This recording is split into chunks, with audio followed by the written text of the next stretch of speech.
बिस्मिल्लाहिर्रहमानिर्रहीम अस्सलाम वालेकुम। और आज का टॉपिक है मल्टी प्रोसेसर सिस्टम्स।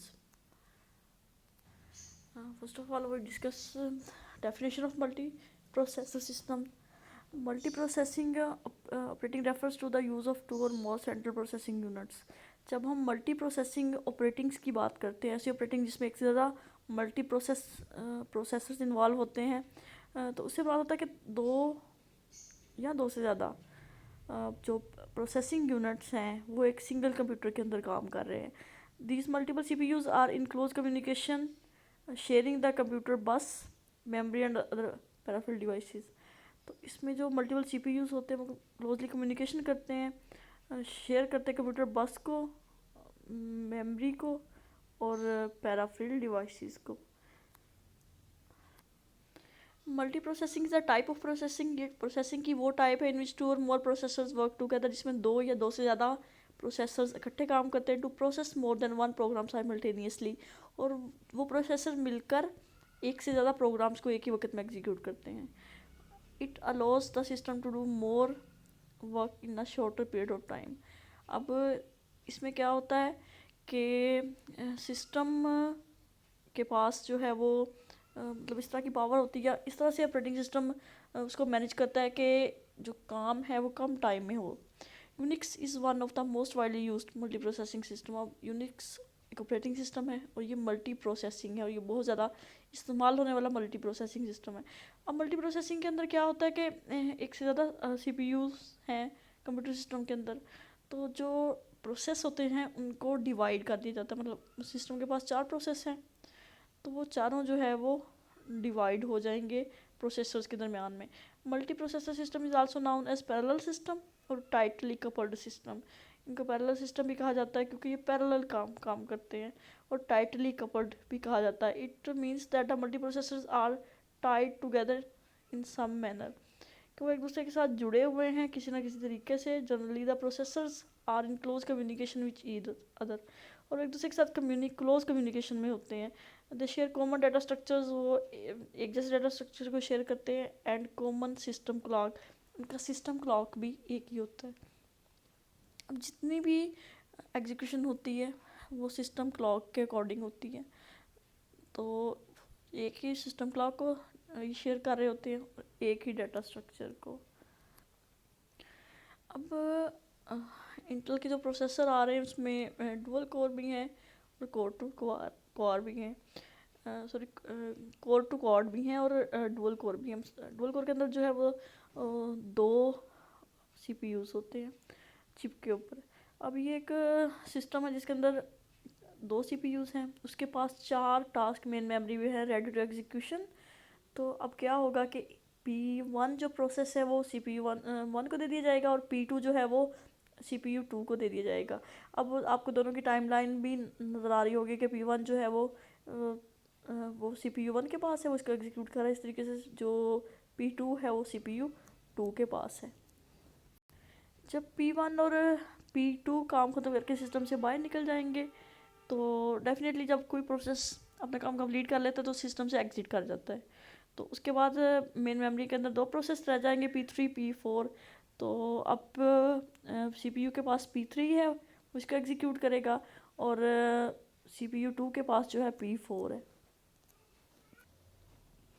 इस वर्किंग इन्वायरमेंट के अंदर जब पे मल्टी प्रोसेसर यूज़ हो रहे होते हैं तो वहाँ पे सिस्टम की कैपेबिलिटी, उसकी एग्जीक्यूशन की जो एबिलिटी है वो ज़्यादा बढ़ जाती है। क्यों बढ़ जाती है? क्योंकि काम को शेयर करने के लिए जो है वो और प्रोसेसर्स भी हैं, एक से ज़्यादा प्रोसेसर्स हैं, काम डिवाइड हो रहा है, शेयर हो रहा है, जल्दी कंप्लीट हो रहा है। ये बिल्कुल इसी तरीके से है कि एक सिंगल प्रोसेसर सिस्टम है, उसके पास अगर चार टास्क है उसने सभी के सभी वो कंप्लीट करने हैं तो उसको ज़्यादा टाइम लगेगा। अगर दो सीपीयूज़ हैं, चार टास्क हैं, तो इसको कम टाइम में कंप्लीट कर लेगा। हम इसको इस एग्जांपल से भी क्लियर कर लेते हैं कि तीन ग्रुप्स हैं जिनके का ओरल एग्जामिनेशन लेना है। तो वहाँ पे अगर एक टीचर अवेलेबल है तो क्या करेगा, पहले ग्रुप का लेगा पहले एग्जामिनेशन, फिर 2 का लेगा, फिर ग्रुप 3 का लेगा, तो उसको ज़्यादा टाइम लगेगा। अगर इसी एग्जामिनेशन के लिए जो तीन ग्रुप्स है और तीन टीचर्स अवेलेबल हैं तो हर टीचर जो है वो हर ग्रुप का सेपरेटली एग्जामिनेशन लेगा और काम जो है वो जल्दी कंप्लीट हो जाएगा। नेक्स्ट जो इसका टॉपिक है रेलिवेंट आर्टिकल है वो advantages of multiprocessor system. तो फर्स्ट जो एडवांटेज है वो है रिड्यूस्ड, इसको हम कास्ट सेविंग भी कह सकते हैं। अब ये किस तरह से कास्ट है, वो मिसाल के तौर पे ये काम को जो है वो करने के लिए 4 सिस्टम चाहिए, तो हम 4 कंप्लीट सिस्टम ख़रीदने के की बजाय हम एक कंप्यूटर सिस्टम ऐसा ख़रीद लेते हैं जिसके अंदर 4 प्रोसेसर हैं।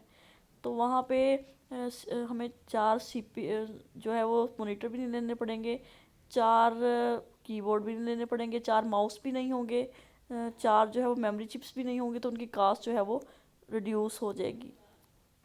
नेक्स्ट एडवांटेज है इंक्रीज रिलायबिलिटी। अब सिंगल प्रोसेसर सिस्टम में क्या होता है कि एक प्रोसेसर होता है, सारा का सारा जो है वो बर्डन उसके ऊपर होता है। अगर कोई इशू हो जाता है, वो फेल हो जाता है, तो सिस्टम जो है वो काम नहीं कर सकेगा। लेकिन अगर एक सिस्टम के अंदर 4 प्रोसेसर हैं, एक प्रोसेसर फेल भी होता है, तो बाकी जो सीपीयूज़ हैं वो काम के लिए अवेलेबल होंगी, इससे सिस्टम की रिलायबिलिटी। थर्ड एडवांटेज है जी इंक्रीज थ्रोपुट।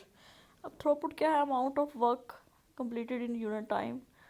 किसी भी टाइम यूनिट के अंदर जितना काम कंप्लीट होता है, इतने प्रोसेसेस एग्जीक्यूट होकर सिस्टम से एग्जिट कर जाते हैं, उनकी तादाद को थ्रोपुट कहते हैं। तो चूँकि मल्टी प्रोसेसर सिस्टम में एक से ज़्यादा प्रोसेसर्स होते हैं, वो काम को शेयर करके एग्जीक्यूट करते हैं, तो एक किसी भी टाइम यूनिट के अंदर जो है वो ज़्यादा प्रोसेसेस कंप्लीट होकर सिस्टम से बाहर जाते हैं, इसलिए थ्रोपुट इंक्रीज़ कर जाती है। और हमारा पर्पज़ भी यही होता है कंप्यूटर सिस्टम के अंदर कि हमने प्रोसेसर को ऐसे यूटिलाइज़ करना है या सिस्टम को ऐसे यूटिलाइज़ करना है कि हमारे थ्रोपुट इंक्रीज़ हो। नेक्स्ट है types of multiprocessor system. इसकी 2 टाइप्स होती हैं, symmetric multi processing, asymmetric multi processing. A method of processing in which multiprocessors work together on the same task is called symmetric multiprocessing। Processing की वो method जिसमें एक से ज़्यादा processor जो है वो मिलके काम करते हैं और वो सेम टास्क को एग्जीक्यूट करते हैं, इसको हम सिमेट्रिक मल्टीप्रोसेसिंग कहते हैं। Each processor run an identical copy of the same operating system. मतलब ऑपरेटिंग सिस्टम एक ही होता है ना, हर प्रोसेसर उसी के को जो है वो एग्जीक्यूट कर रहा होता है, उसके थ्रू जो है वो अपना काम परफॉर्म कर रहा होता है। Symmetric multiprocessing treats all processors equally. इसके अंदर ये होता है कि सब जितने भी प्रोसेसर होंगे सबका स्टेटस एक जैसा होगा। Input output can be processed on any processor. अब जो इनपुट या आउटपुट का ऑपरेशन है उसको कोई भी प्रोसेसर परफॉर्म कर सकता है। The processors communicate with each other as needed. जब कम्युनिकेशन की ज़रूरत होगी तो आपस में कम्युनिकेट करेंगे। It enables many processes to be run at once without degrading performance. ये अब क्या होगा कि कई प्रोसेसेस को एक ही वक्त में जो है वो एग्जीक्यूट कर सकते हैं, जिससे सिस्टम की परफॉर्मेंस भी डिग्रेड कम नहीं होगी।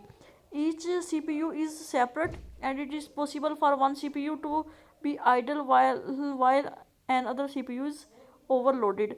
इसमें यह भी होता है कि CPUs जो है वो सेपरेट होते हैं और ये पॉसिबिलिटी होती है कि एक CPU जो है बिल्कुल फ्री पड़ा हुआ है, जबकि दूसरे के पास जो है वो बहुत ज़्यादा काम है परफॉर्म करने के लिए। Symmetric multiprocessing is easier to implement in operating system. इसको इम्प्लीमेंट करना ज़्यादा आसान है। It is the method mostly used by the operating system that support multiprocessors. अब ये सबसे ज़्यादा इस्तेमाल होने वाला मेथड है जो कि मल्टीप्रोसेसर सिस्टम्स के अंदर यूज़ होता है। The most common multiprocessor systems today use symmetric multiprocessing.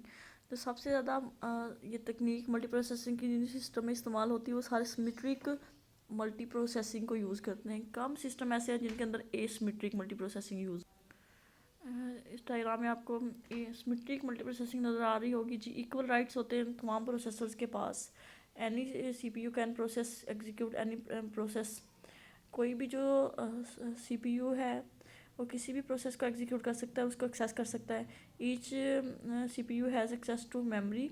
Her CPU को मेमोरी तक एक्सेस होती है, इनपुट आउटपुट डिवाइसेस तक, और कोई भी जो हार्डवेयर है उस तक equal access. Next asymmetric multi processing है। Multi processing techniques in which each process is dedicated to a particular task is called asymmetric multi processing. इसके अंदर क्या होता है कि हर प्रोसेसर को एक ख़ास टास्क दिया जाता है जो कि उसने परफॉर्म करना होता है। It has one master processor and reminder processes are called slave. इस तकनीक के अंदर जो है वो एक मास्टर प्रोसेस होता है और बाकी जो है वो स्लेव्स कहलाते हैं। The master distribute task among the slaves. अब मास्टर प्रोसेसर क्या करेगा, उसका काम यही होगा कि जो टोटल प्रोसेसेस हैं एग्जीक्यूट करने के लिए किसी भी टाइम यूनिट के अंदर मास्टर प्रोसेसर ने वो स्लेव्स के अंदर डिवाइड करने होते हैं। Input output is usually done by the master only. अब इनपुट या आउटपुट उसको सिर्फ मास्टर प्रोसेस जो है वो परफॉर्म करेगा। An example is disk management where the responsibility of managing disk activities is not handled by the main processor. अब इसमें क्या है कि जो डिस्क मैनेजमेंट है उसको मेन प्रोसेसर परफॉर्म नहीं करेगा। It is performed by micro processor that has its own memory. It only perform disk management tasks such as how to move the head of disk to read data from disk into memory। अब किसी execution के दौरान जो है वो एक data चाहिए जो कि मेन हार्ड डिस्क के अंदर स्टोर है, अब उसको मेन मेमोरी में लेके आना है, तो उसको मास्टर प्रोसेस परफॉर्म नहीं करेगा बल्कि वो माइक्रो प्रोसेसर को कमांड इशू करेगा। माइक्रो प्रोसेसर पहले सर्च करेगा कि वो डाटा कहाँ पे पड़ा हुआ है, फिर रीड हेड को वहाँ पे लेके जाएगा, डाटा को रीड करेगा और उसको मेन मेमोरी तक ट्रांसफ़र। इस डायग्राम में आपको ई सिमेट्रिक प्रोसेसिंग नज़र आ रही होगी। एक मास्टर प्रोसेसर है, बाकी स्लेव्स हैं। मास्टर जो है क्या करता है कि वो डिवाइड करता है टास्क स्लेव्स में और वो अपना अपना टास्क परफॉर्म करते हैं। हर एक ने अपना वही टास्क परफॉर्म करना होता है जिसको मास्टर की तरफ से अलाउट हुआ हो।